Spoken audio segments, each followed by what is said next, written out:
Cabinet meeting की minutes sign करने और उन्हें ऑनरेबल एलजी साहब के पास भेजने से पहले मैं उन पे यहाँ तबसरा करूं, गलत होगा।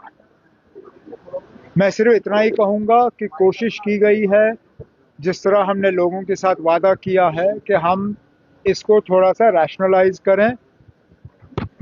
कोशिश ये भी की गई है कि कहीं पे किसी के साथ नाइंसाफी ना हो। हमने वक्त इतना लगाया क्योंकि ये मुद्दा ऐसा है कि इसके साथ सियासत करना बहुत आसान है, और आपने देखा भी है। जो लोग कल तक हमें ताने दे रहे थे कि आप लोगों ने रिजर्वेशन पे कुछ नहीं किया, आज हमें धमकियां दे रहे हैं कि अगर ये हुआ तो हम एहतजाज शुरू करेंगे।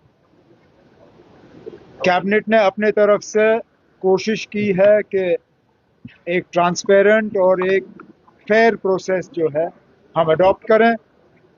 अब मामला ऑनरेबल एलजी साहब के पास जाएगा। जब तक फाइल उनके पास नहीं पहुंचती तब तक इससे ज्यादा मैं इस पे कहूंगा नहीं। आप जो मानना चाहें आप मानिए ना। हमने इसमें इससे ज्यादा डिटेल्ड एक्सरसाइज हम नहीं कर सकते थे। हर इशू को देखा गया, एक बार से ज्यादा इस पे बहस हुई। ये शायद तीसरी या चौथी मर्तबा है कि मामला कैबिनेट के सामने आया। 6 महीने कैबिनेट की सब कमेटी, हमारे सीनियर कुलीग सकीना यत्तू साहिबा ने उसकी अध्यक्षता की। हमने अपने तरफ से जितना हम कर सकते थे इस मामले को सुलझाने के लिए हमने किया। बाकी आगे देखी जाएगी। मेरे दोस्त जो हैं, जिन दोस्तों का आप जिक्र कर रहे हो, वो शायद ही किसी चीज से सेटिस्फाई हो सकते हैं। ये उनके सेटिस्फैक्शन के लिए हमने नहीं किया। किसी एक आदमी को लगे कि ये उसके लिए है या उसको खुश करने के लिए है, ये उसकी गलतफहमी है। ये किसी एक फर्द के बारे में नहीं है, ये जम्मू कश्मीर के आवाम के बारे में है। और हमारे तरफ से एक कोशिश कि जो हमने अपने मंशूर में एक और वादा किया था, कम से कम उसको हम मुकम्मल करें। इलेक्शन साफ सुथरे हों, ट्रांसपेरेंट हों और किसी को शिकायत की गुंजाइश ना हो, ये इलेक्शन कमीशन की जिम्मेदारी है। अगर एसआईआर को लेके खदशात हैं तो इलेक्शन कमीशन को तमाम पॉलिटिकल पार्टीज को बुला के उन्हें समझाना चाहिए कि ये एसआईआर है क्या चीज और इसमें खतरा नहीं है। क्योंकि मैं उन लोगों में से हूं, मैंने कभी मशीन की चोरी की बात नहीं की है। मैं आज भी नहीं मानता हूं कि मशीन के जरिए इलेक्शन में चोरी की जा सकती है, लेकिन जरूर कहीं ना कहीं इलेक्शन को मैनिपुलेट किया जा सकता है। अगर आप देखें तो एक हद तक जो यहाँ पे डिलिमिटेशन की गई वो भी इलेक्शन मैनिपुलेशन था।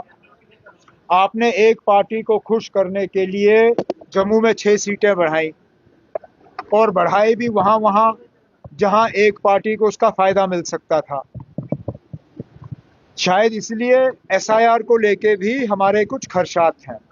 बेहतर यही होगा कि इलेक्शन कमीशन वाले जो हैं हम सबको बुलाएं और हमें समझाएं कि ये एसआईआर है क्या चीज और इससे घबराने की जरूरत नहीं है। तो बने मैं फिर आप कितनी बार यही सवाल मुझसे करोगे? किसने रोका ना? आप बनाइए गुरुकुल। आपने अगर मजहब के बुनियाद पे सीटों का बंटवारा करना है तो उस जगह को रखिए माइनॉरिटीज के लिए। जो ग्रांट इन एड गवर्नमेंट की तरफ से मिलता है वो पैसा हम कहीं और लगा देंगे, हमें कोई एतराज नहीं है। जो जमीन वहां अलॉट की गई उस जमीन की कीमत आप अदा करिए। जो ग्रांट इन एड आपको मिलता है वो लेना बंद करिए। आप अपनी स्टेटस जो है वो चेंज करिए, एक माइनॉरिटी इंस्टीट्यूशन के तौर पे आप आ जाइए। उसके बाद अगर आप मजहब के बुनियाद पे सीटें बांटना चाहते हैं आप बांटिए, कौन रोक सकता है। लेकिन अभी तक आपने नीट का इम्तिहान कबूल किया है। नीट के इम्तिहान में सिर्फ और सिर्फ जो है काबिलियत देखी जाती है, मेरिट देखा जाता है। अब अगर आपके बच्चों का मेरिट नहीं आता है उसके लिए आप किसी और को कसूरवार कैसे ठहरा सकते हो?